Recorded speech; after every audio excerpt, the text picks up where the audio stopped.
इनेलो की ओर से भी अभय सिंह चौटाला ने नामांकन पत्र दाखिल कर दिया है। इस मौके पर कांग्रेस और गठबंधन पार्टियों पर भी जमकर अभय बरसे हैं। किस तरह से उनकी ओर से वार किया गया है, आइए जानते हैं।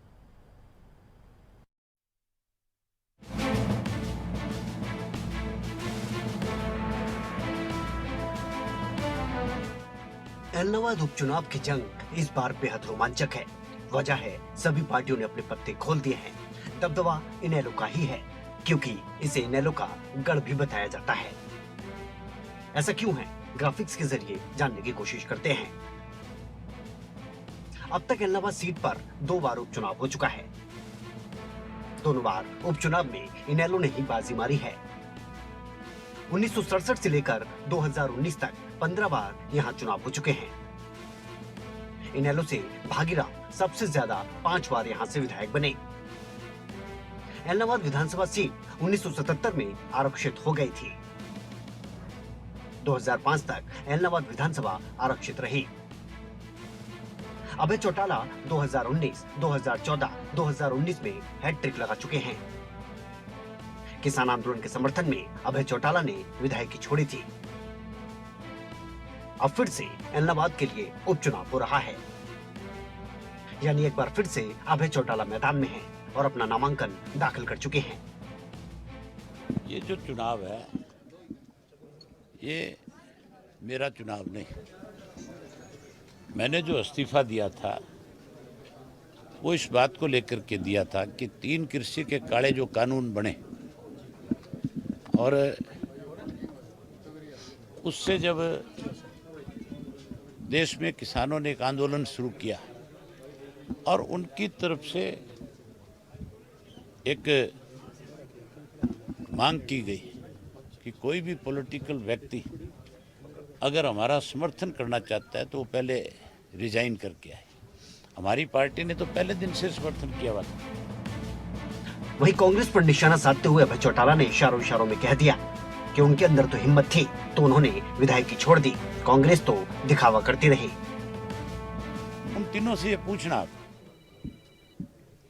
कि आप किस दिन बॉर्डर पे गए थे, आपने किस दिन जाके बॉर्डर पे किसानों का समर्थन किया। आप उनसे पूछना आप किस टोल पे जाकर के समर्थन करके आए। आपने तो जब पीपली के अंदर किसानों पे लठ बरसाए जा रहे थे तो कहा था कि जब तक इनके साथ न्याय नहीं होगा हम यहाँ धरना दे करके बैठ जाएंगे। हुड्डा से पूछना आप धरने के गए क्यों नहीं, धरना दिया क्यों नहीं आपने। अगर किसान के हितैषी थे तो फिर धरना देना चाहिए था। जब मैंने इस्तीफा दिया, अगर ये कांग्रेसी मेरे साथ इस्तीफा दे देते तो आज बाई इलेक्शन नहीं होना था, आज मध्यवर्ती चुनाव होते हर हालत में। क्योंकि 32 एमएलए अगर एक साथ इस्तीफा देते हैं उसका बहुत बड़ा प्रेशर बनता है सरकार के ऊपर। फिर हम 32 नहीं होते। फिर बहुत सारे और ऐसे एमएलए थे जो उस वक्त इतने डरे हुए थे जो हर हालत में इस्तीफा देते और ये सरकार गिर जाती। वहीं गठबंधन पार्टियों पर इनेलो नेता अभय चौटाला ने जमकर शब्द बाढ़ छोड़े। आज बीजेपी जेजेपी का तो कोई नाम लेने वाला नहीं है।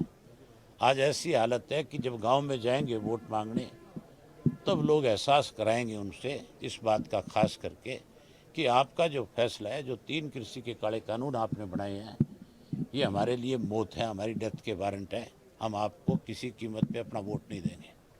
लेकिन कांग्रेस को भी लोग साथ के साथ सबक सिखाएंगे। दूसरी तरफ कांग्रेस और बीजेपी की हालत तुम्हारे सामने है। आज जो है इनके पास अपने कैंडिडेट नहीं है। एक आदमी 10 दिन पहले कांग्रेस ज्वाइन करता है, कांग्रेस वाले उठा करके उसको टिकट दे देते हैं।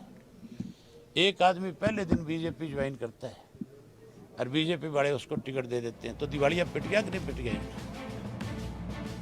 इस चुनाव को लेकर सभी पार्टियों को अपनी अपनी ताकत, अपनी अपनी कमजोरियां पता है, लेकिन इसमें कोई दो राय नहीं कि पलड़ा इनेलो का ही भारी माना जा रहा है।